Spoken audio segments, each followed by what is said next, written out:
நண்பர்களுக்கு வணக்கம். நீங்க பார்த்துட்டு இருக்கிறது திருச்செந்தூர் முருகன் கோவில்ல இன்று 11/8/2025 காலை எடுக்கப்பட்ட வீடியோ. திருச்செந்தூர் முருகன் கோவில்ல லட்சக்கணக்கான பக்தர்கள் வர்ற இடத்துல கழிப்பறை மற்றும் குளியலறை நிலவரத்தை நீங்களே பாருங்க மக்களே.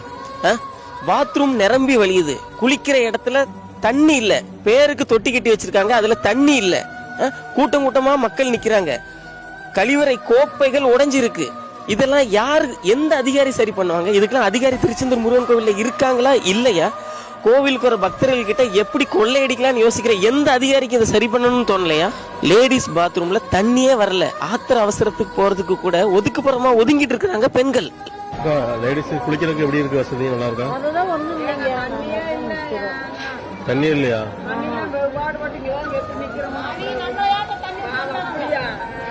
கோடி கோடியா வருமானம் வருது, லட்சக்கணக்கில் பக்தர்கள் வராங்க. ஆனா இந்த ஒரு அடிப்படை வசதிகளை கூட செஞ்சு தர முடியல அப்படின்னா அறநிலையத்துறையை விட கேவலமான ஒரு நிர்வாகம் எங்கேயாவது இருக்குதா?